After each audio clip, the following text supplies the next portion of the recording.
You know, faith and love, and actually sexual desires, are some of the strongest emotions we have. Directed faith makes thoughts very, very powerful. You see, when you have faith in something, you tend to have very strong thoughts towards achieving that thing.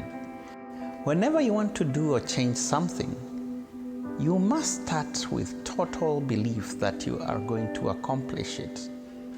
Any doubt will lead to failure. You see, radical faith leads to radical thoughts, and radical thoughts actually lead to radical actions which bring about radical changes or results.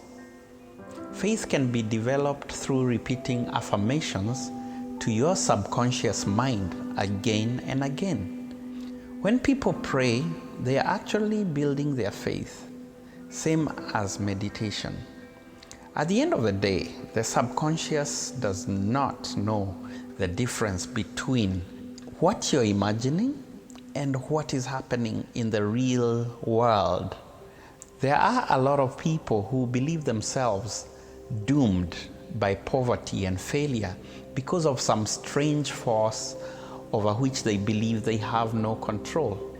Actually, one of the biggest things that I myself have fought is the belief of some of my family members that they are cursed and they cannot achieve something until the curse is lifted, until someone who did something 20 years ago reverses it. You see, that's putting yourself in chains when you believe that because your mother did this and that, you will never be able to achieve this and that. If you believe that, then it's actually going to happen because you're really acting by faith. Thinking that there is someone or something that is more powerful than you that can control your destiny is actually believing a lie which is not so good. A lot of people in our communities have stayed poor, have stayed unhappy, have lived a life of desperation because of believing that they're not in any control of their lives because there is a power that's above that is totally controlling their lives. You see, as much as there is God, He did not create us as robots. God created us with a mind and a free will to really harness its power and use it accordingly. And that's why we have to use the total power of our mind, even the subconscious, and not demonize it as if we are doing something wrong. You see, how can you do something wrong when the Creator gave it to you so that you can use it?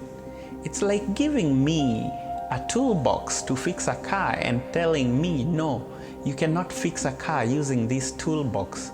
The maker does not like it when we use this toolbox.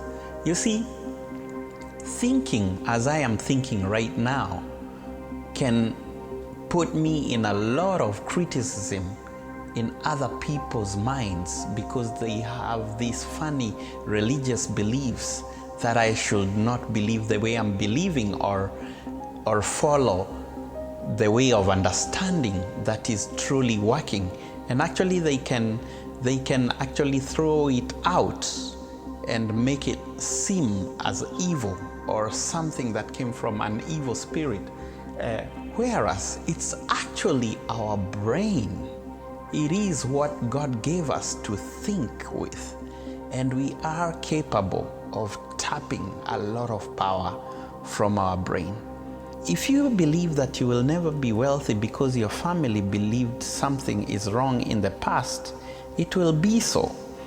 The power of belief acts equally powerful even to the negative side of things. You are what you believe. What you think builds what you believe. So, you have to always check your thoughts. It means that you can pass the thoughts of all your desires through your subconscious mind. And the subconscious mind will create practical suggestions or strategies that will translate every thought to reality. So if you have great thoughts, you will end up being great and doing great things as long as you keep the faith.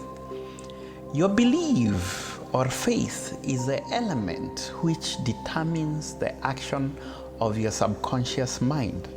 Nothing will ever stop you from deceiving your subconscious mind when giving it instructions. To deceive your subconscious mind, live as though you already have what you want and feel the emotions that you may feel if you already have what that you want to have. Talk as if you already have it. Think and dream as if you already have it. This way, you will deceive your subconscious because it will never know the difference between the imaginations you're feeding it and the real life situation on the ground.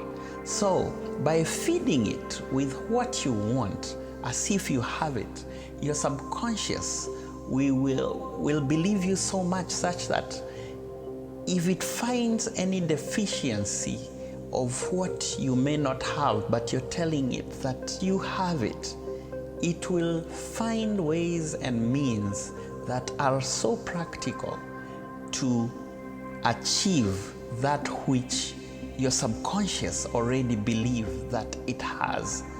It's actually living that moment, and if anything is missing in the reality, it tends to look for solutions and ideas to achieve that which it believes it has. It might sound deep, but really it's very simple. The mind, dominated by positive emotions, is a powerful environment that favors the state of mind we call faith. All riches begin by faith. Faith is the basis of all miracles and mysteries which cannot be explained by any science. Coming to look at it, faith is a cure for any kind of failure. When mixed with prayer, faith connects you to the Creator Himself. Faith turns the ordinary to extraordinary. To understand this better, ask yourself this: why do most children who are born in the poor families and communities tend to remain poor? Why is it that their children's children tend to stay poor? It's because the impoverished ways of thinking dominate their subconscious so much. They have been subjected to an environment where they are fed with lies like, you cannot do this unless you do this. You cannot be rich unless you have a rich father or you come from a rich family, or unless the government does this, you will never make it in life. You see, children who have been raised in such environments whereby handouts are given to them, food stamps, housing help, they tend to live such a life all lifelong. You see, what is repeated to oneself, whether the statement is true or false, is what man ends up believing as the real truth. Man will eventually accept the lie as a truth as long as it's repeated again and again in his mind, over and over, especially from during childhood until they grow up. And that's why so many people, like I said, they end up not achieving what they want because of what that has been fed to their subconscious over and over again. It becomes the truth in them. People are how they are because of the dominating thoughts which they permit to occupy their mind. These thoughts, combined with emotions, constitute the motivating forces which direct and control our every movement, act, and deeds.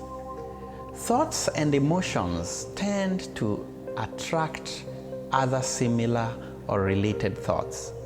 The human mind is constantly attracting vibrations which harmonize with that which dominates the mind. Any idea, plan, or purpose can be placed in the mind through repetition of thought. This is the reason why you're required to write a statement of your major purpose and commit it to memory and repeat it by saying it loudly every day until the vibrations of the sound reach the subconscious mind. What I can advise you finally is let go any influences of any unfortunate environment and build your own life to order. Don't believe that your destiny is determined by your heredity or is determined by the actions of someone else in the past. Your destiny is totally determined by you, by how you think about yourself, how you believe about yourself, how you believe about life and the people around you. Your destiny is in your hands.